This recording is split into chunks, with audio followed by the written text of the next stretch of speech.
श्रोता मित्र, ये कथा बताती है माता वैष्णो देवी के अवतरण की वह रहस्यमयी गाथा। जब देवी त्रिकुटा ने श्रीराम को पति रूप में पाने के लिए घोर तप किया, श्रीराम ने उन्हें वचन दिया कि वे कलयुग में कल की अवतार के रूप में लौटकर उनकी यह मनोकामना पूर्ण करेंगे। ये कथा भक्ति, प्रतीक्षा और वचन की अमर प्रतीक है। सुनिए ये दिव्य कथा भावपूर्ण स्वर में। मित्र, अगर आप चैनल में नए हो तो चैनल को सब्सक्राइब करके जय महालक्ष्मी भाग 1 से लेकर भाग 12 तक की कहानी को जरूर सुने। तो आइए कहानी को बिना स्किप करके संपूर्ण कहानी सुनते हैं। त्रिकुटा देवी का अवतार माता वैष्णो का दिव्य प्राकट्य। प्राचीन काल में जब पृथ्वी पर अधर्म, अन्याय और अत्याचार का अंधकार छा गया था, जब राक्षसों और दानवों की शक्ति इतनी बढ़ गई थी कि देवता भी असहाय प्रतीत होने लगे थे, तब सृष्टि का संतुलन डगमगाने लगा। हर ओर भय, लालच और पाप का बोलबाला था। यज्ञों में विघ्न, ऋषियों की तपस्या में बाधा, स्त्रियों का अपमान और धर्म की अवहेलना, यही उस समय का यथार्थ बन गया था। देवताओं ने ये सब देखकर अत्यंत चिंता प्रकट की। वे ब्रह्मलोक, कैलाश और वैकुंठ तीनों लोकों में घूमे, समाधान खोजते रहे। अंततः सभी देवता श्रीहरि विष्णु और माता लक्ष्मी के समक्ष पहुँचे। वे बोले, प्रभु, अब पृथ्वी पर अधर्म का भार असह्य हो गया है। धर्म की ज्योति मंद पड़ चुकी है। हमें कोई ऐसा मार्ग बताइए जिससे इस अंधकार का नाश हो। भगवान विष्णु ने शांत भाव से सब कुछ सुना। उनके नेत्रों में करुणा थी, परंतु साथ ही एक दिव्य मुस्कान भी थी। तभी उनके पास बैठी माता लक्ष्मी ने धीरे से कहा, प्रभु, जब भी अधर्म बढ़ता है आप अवतरित होकर उसे समाप्त करते हैं, किंतु इस बार मैं स्वयं पृथ्वी पर अवतार लेना चाहती हूँ। मैं वहां जाकर अपनी शक्ति से धर्म की ज्योति जलाऊंगी। मैं चाहती हूँ कि नारी शक्ति के रूप में संसार को ये ज्ञात हो कि जब अधर्म बढ़ता है तब देवी भी धर्म की रक्षा के लिए अवतरित होती है। भगवान विष्णु ने प्रेमपूर्वक माता की ओर देखा और बोले, देवी, तुम्हारा संकल्प शुभ है। त्रेता युग में जब मैं श्रीराम के रूप में अवतरित रहूंगा तब तुम भी पृथ्वी पर जाओगी। तुम्हारा तेज संसार का उद्धार करेगा। तुम उस समय मनुष्य रूप में जन्म लेकर अपने कर्मों से साधना का मार्ग दिखाओगी। तुम्हारे तप और सेवा से धर्म की पुनर्स्थापना होगी। माता लक्ष्मी ने भगवान को प्रणाम किया और बोली, जैसी आज्ञा प्रभु। मैं उस भूमि पर उतरूंगी जहां धर्म को पुनः जागृत करने की आवश्यकता होगी। यही दिव्य आज्ञा लेकर माता लक्ष्मी ने सृष्टि के संतुलन हेतु पृथ्वी पर अवतार लेने की तैयारी की। कुछ समय पश्चात रत्नाकर नामक एक धर्मात्मा राजा था, जो निसंतान था। उसने अनेक यज्ञ, दान और व्रत किए, किंतु संतान का सुख उसे प्राप्त न हुआ। अंत में उसने देवी की आराधना आरंभ की। वह प्रतिदिन पर्वतों, नदियों और पवित्र स्थलों पर जाकर देवी से संतान प्राप्ति की प्रार्थना करता। उसकी तपस्या से प्रसन्न होकर स्वयं माता लक्ष्मी प्रकट हुई। उन्होंने कहा, राजन, तुम्हारी भक्ति से मैं प्रसन्न हूँ। अब तुम्हारे घर स्वयं मैं कन्या रूप में जन्म लूंगी। उस कन्या के रूप में मैं धर्म की स्थापना करूंगी और संसार को भक्ति का मार्ग दिखाऊंगी। राजा ने आनंद और भक्ति के अश्रु बहाते हुए कहा, हे देवी, यह मेरा परम सौभाग्य होगा। समय आया और उस रात्रि में जब आकाश में पूर्णिमा का चंद्र मुस्कुरा रहा था, रत्नाकर के महल में एक दिव्य बालिका का जन्म हुआ। जैसे ही वह बालिका जन्मी, चारों ओर एक अद्भुत प्रकाश फैल गया। सुगंधित पुष्पों की वर्षा होने लगी, आकाश से मंत्रों का स्वर सुनाई देने लगा। महल में उपस्थित दासियां और पुरोहित विस्मित थे, जैसे स्वयं देवी अवतरित हुई हों। राजा रत्नाकर ने नवजात कन्या को अपनी गोद में लिया। उस क्षण उन्हें लगा मानो कोई दिव्य शक्ति उनके समक्ष विद्यमान है। उस बालिका के नेत्रों में एक अनोखा तेज था और मुख पर शांति की ज्योति। राजा ने धीरे से कहा, यह कोई साधारण बालिका नहीं, ये तो स्वयं देवी हैं। उसका नाम रखा गया त्रिकुटा, क्योंकि वह त्रिकुट पर्वत के समीप जन्मी थी और उसके ललाट पर 3 दिव्य रेखाएं थीं जो ब्रह्मा, विष्णु और महेश तीनों के आशीर्वाद का प्रतीक थीं। त्रिकुटा बाल्यकाल से ही असाधारण थीं। वे नित्य ध्यान करती, व्रत रखती और भगवान राम के नाम का जाप करती। जब वे बड़ी हुईं तो उन्होंने संकल्प लिया, मैं अपना जीवन केवल धर्म की स्थापना और सेवा में अर्पित करूंगी। वो वही त्रिकुटा थी जो आगे चलकर माता वैष्णो देवी के नाम से प्रसिद्ध हुई। वो शक्ति जो त्रेता से कलयुग तक भक्ति, श्रद्धा और धर्म का प्रतीक बनी रही। त्रिकुटा देवी का तप और व्रत भक्ति की ज्योति का जागरण। माता लक्ष्मी के अवतार त्रिकुटा बचपन से ही असाधारण थीं। उनके व्यवहार में न तो सामान्य बालिकाओं जैसा चंचलपन था, न ही सांसारिक आकर्षण। उनके नेत्रों में गहरी शांति और मुख पर अद्भुत तेज झलकता था। वे जिस किसी से भी मिलती, सबके हृदय में भक्ति का भाव जग जाता। हर सुबह वे सूर्योदय से पहले उठती, निर्मल जल से स्नान करती और त्रिकुट पर्वत की एक ऊंची चोटी पर जाकर भगवान विष्णु का ध्यान लगाती। वहां बैठकर वे जप करती, ओम नमो नारायणाय, और कई बार तो पूरे दिन रात बिना अन्न जल के केवल प्रभु के नाम में लीन रहती। उनकी साधना देखकर उनके पिता राजा रत्नाकर और रानी चकित रहते। वे कहते, यह बालिका किसी साधारण उद्देश्य से नहीं आई, ये तो स्वयं ईश्वरीय शक्ति का अंश है। समय के साथ त्रिकुटा युवती बनी। उनके सौंदर्य और तेज से पूरा राज्य आलोकित था, परंतु उनके मन में न तो राजमहल की चकाचौंध का आकर्षण था, न वैभव का लोभ। उनके हृदय में केवल एक ही विचार अंकुरित हुआ, मैं अपने प्रभु श्रीहरि विष्णु को पति रूप में पाना चाहती हूँ। जब वे त्रेता युग में श्रीराम के रूप में अवतरित होंगे, तभी मैं उन्हें पति रूप में प्राप्त करूंगी। ये संकल्प उन्होंने केवल सोचा नहीं, वरन दृढ़ निश्चय कर लिया।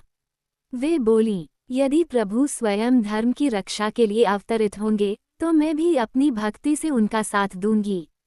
मेरे जीवन का लक्ष्य केवल उन्हीं की सेवा और स्मरण रहेगा। फिर एक दिन, माता पिता की आज्ञा लेकर, उन्होंने राजमहल छोड़ दिया।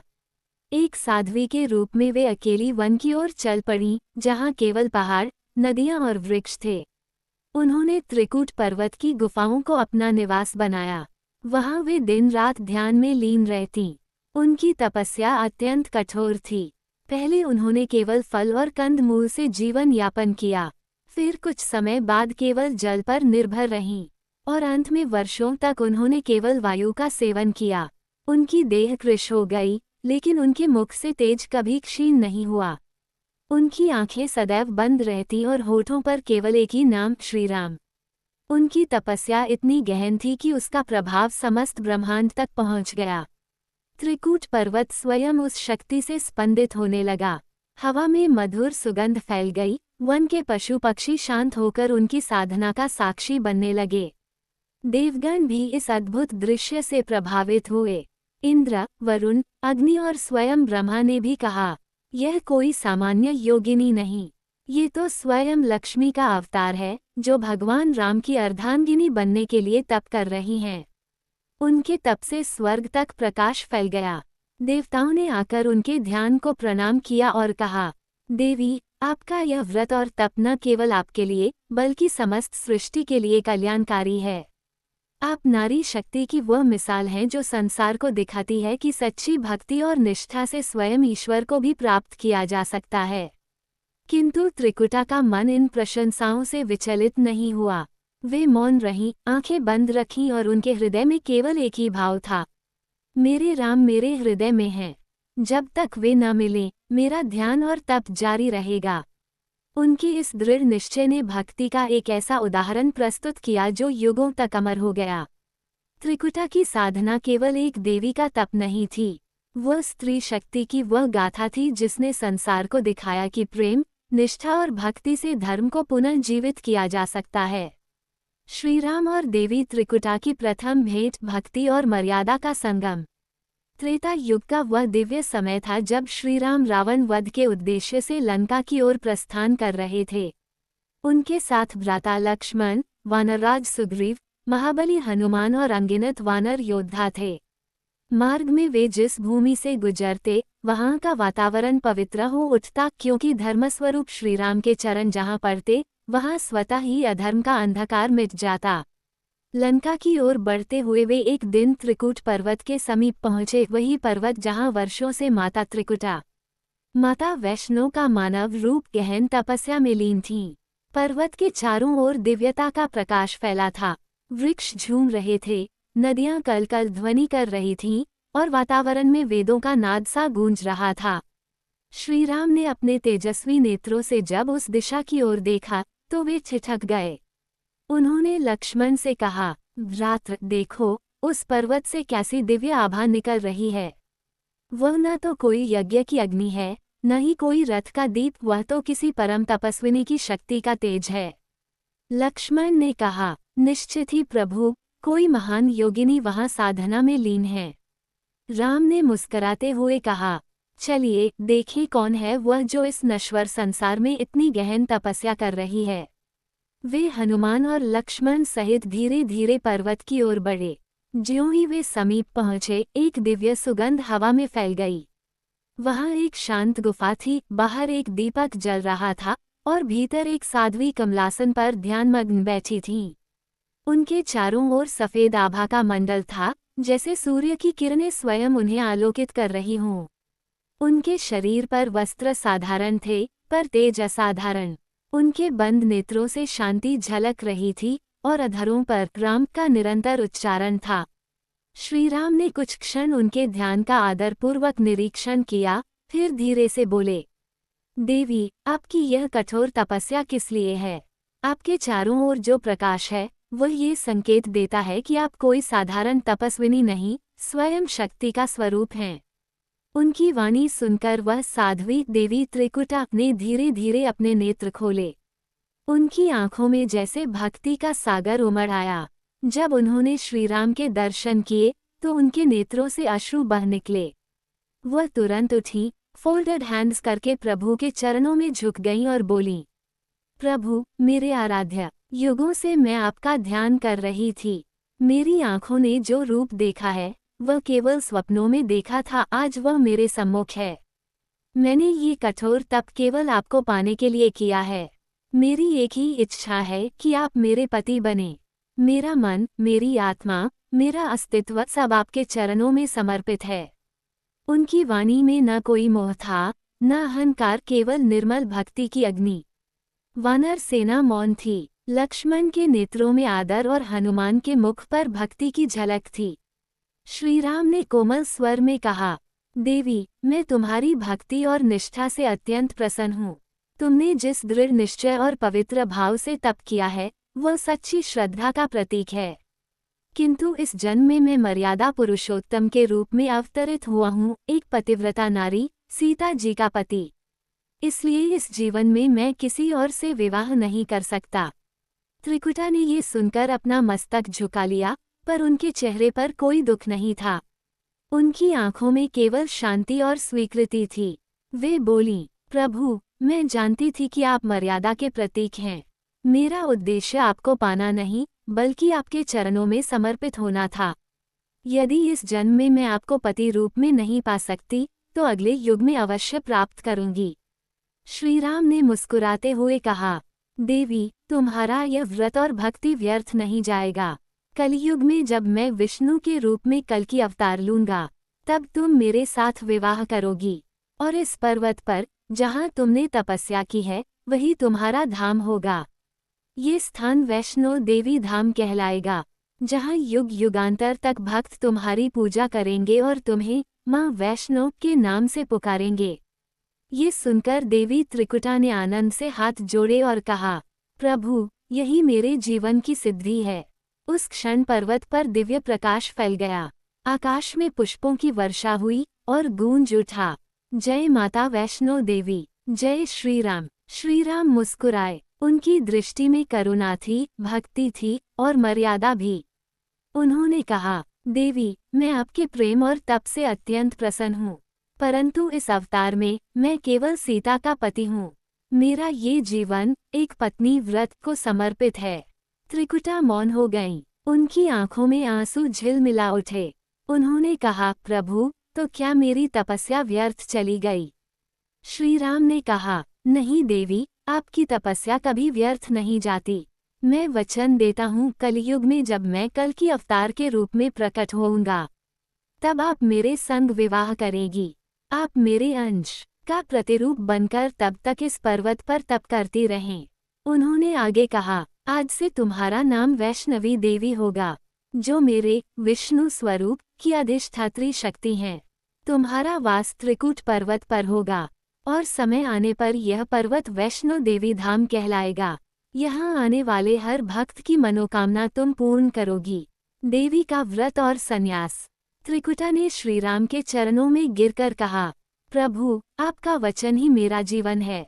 उन्होंने अपने नेत्र बंद किए और वहीं तप के लिए स्थिर हो गईं। श्रीराम ने कहा, तुम्हारे ध्यान की रक्षा के लिए तुम्हारे समीप सिंह रूपी दिव्य प्रहरी रहेगा। कोई भी शक्ति तुम्हारे ध्यान को भंग नहीं कर सकेगी। इसके बाद श्रीराम ने उन्हें आशीर्वाद दिया और अपने मार्ग की ओर बढ़ गए। त्रिकुटा ने प्रण लिया कि जब तक प्रभु कलियुग में नहीं आते तब तक वे इसी पर्वत पर ध्यानमग्न रहेंगी। धीरे धीरे उनके चारों ओर गुफाएं बनी, जहां वे ध्यान करती रहीं। कहा जाता है कि आज भी त्रिकूट पर्वत की पवित्र गुफा में माता वैष्णो देवी 3 रूपों में विद्यमान हैं, महाकाली, महालक्ष्मी और महासरस्वती। भक्तों के लिए वरदान। कलियुग आरंभ हुआ। माता ने देखा कि मनुष्य अपने मार्ग से भटक चुका है। उन्होंने संकल्प लिया, अब मैं अपने भक्तों के लिए सुलभ हो जाऊंगी।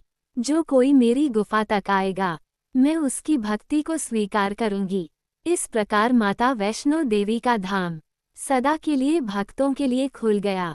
त्रिकुटा का पर्वत आज भी उसी तप की ऊर्जा से प्रकाशित है और हर वह भक्त जो जय माता दी कहता है, वो उस वचन का साक्षी बनता है जो श्रीराम ने माता को दिया था। इस प्रकार माता वैष्णो देवी केवल एक देवी नहीं, बल्कि वह भक्ति, प्रतीक्षा और वचन की मूर्ति हैं। उन्होंने दिखाया, सच्ची भक्ति में कभी हानि नहीं होती। वो ईश्वर को बाध्य कर देती है कि वह अपने वचन को निभाए, चाहे युग बदल जाए। भक्तों, जब आप वैष्णो देवी धाम की यात्रा करते हैं तो याद रखिए, वहाँ केवल पर्वत नहीं, वहाँ माता की प्रतीक्षा है, वहाँ श्रीराम के वचन की गूंज है और वहाँ आपकी भक्ति का उत्तर है। जय माता दी, जय श्री राम।